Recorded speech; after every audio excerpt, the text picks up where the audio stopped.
الحمدللہ رب العالمین نحمدہ ونصلی علی رسولہ الکریم اما بعد فاعوذ باللہ من الشیطان الرجیم بسم اللہ الرحمن الرحیم۔ برادران اسلام، السلام علیکم ورحمۃ اللہ وبرکاتہ۔ یہ موضوع پیر اور مرید کا ہے۔ پیر کسے کہتے ہیں اور مرید کسے کہتے ہیں؟ پیر کیسا ہونا چاہیے اور مرید کیسا ہونا چاہیے؟ پیر کا مقام کیا ہے اور مرید کا مقام کیا ہے؟ آئیے اس موضوع پر روشنی ڈالنے کی کوشش کریں گے۔ مطلوب کو پیر اور طالب کو مرید کہتے ہیں۔ معشوق کو پیر اور عاشق کو مرید کہتے ہیں۔ جو اللہ کی راہ دکھاتا ہے، جو اللہ کے قریب کرتا ہے، جو اللہ سے ملا دیتا ہے، اسے پیر کہتے ہیں۔ اور جو اللہ کی راہ پر چلنا چاہتا ہے، جو اللہ کے قریب جانا چاہتا ہے، جو اللہ سے ملنا چاہتا ہے، اسے مرید کہتے ہیں۔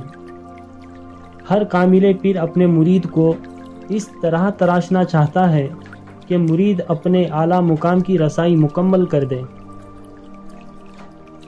اور ہر مرید کو اپنے کامل پیر کی بارگاہ میں اس طرح تڑپنا چاہیے کہ پیر کامل اس مرید کو اپنے اعلیٰ مقام سے نواز دے۔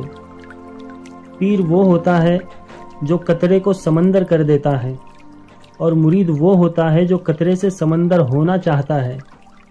پیر وہ ہوتا ہے جو پتھر کو ہیرا کر دیتا ہے، اور مرید وہ ہوتا ہے جو پتھر سے ہیرا ہونا چاہتا ہے۔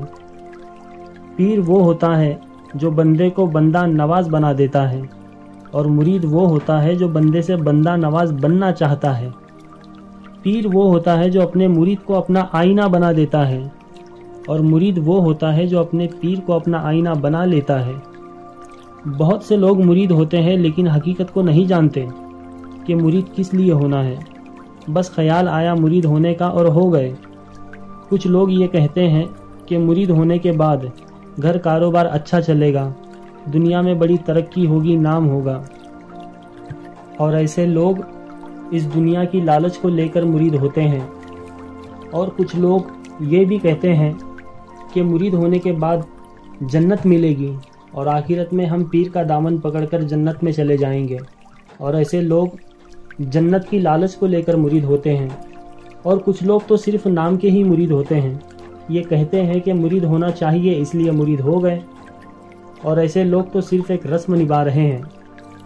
بہت ہی کم لوگ ہیں جو یہ کہتے ہیں کہ پیران پیر روشن ضمیر قطب ربانی محبوب سبحانی غوث سمدانی سرکار غوث پاک رضی اللہ تعالیٰ عنہ اور خواجہ خواجگان عطا رسول حضرت خواجہ معین الدین چشتی حسن سنجیری اجمیری غریب نواز رحمۃ اللہ علیہ، یہ دونوں عظیم ہستیاں ہو کر بھی، سید و سادات ہو کر بھی، اولاد علی ہو کر بھی، ماں کے شکم سے ولایت کے مقام میں رہتے ہوئے بھی، جس مقصد کے لیے، جس علم کے لیے، جس راز کے لیے، جس مقام کے لیے، جس حق کے لیے سرکار غوث پاک اور سرکار غریب نواز مرید ہوئے، ہم بھی انہی کے نقش پا کے بوسے لے کر ان کی راہ پر چلنا چاہتے ہیں، اور اسی مقصد کے لیے، اسی علم کے لیے، اسی راز کے لیے، اسی مقام کے لیے، اسی حق کے لیے جو لوگ مرید ہوتے ہیں، ایسے لوگ حقیقت میں حقیقی مرید ہوتے ہیں۔ پیر بن مدعا نہیں ملتا، بزرگ بن داستان نہیں ملتا، دیر و کعبے میں ڈھونڈنے والوں بن وسیلے خدا نہیں ملتا۔ پیر کا مقام اعلیٰ ہے تو مرید کا مقام ادنا ہے۔ پیر کا مقام عشق ہے تو مرید کا مقام عاشق ہے۔ پیر کا مقام منزل ہے تو مرید کا مقام راہی ہے۔ جب ادنا اعلیٰ میں سما جاتا ہے تو وہ بھی اعلیٰ ہو جاتا ہے۔ جب عاشق عشق میں سما جاتا ہے تو وہ بھی عشق ہو جاتا ہے۔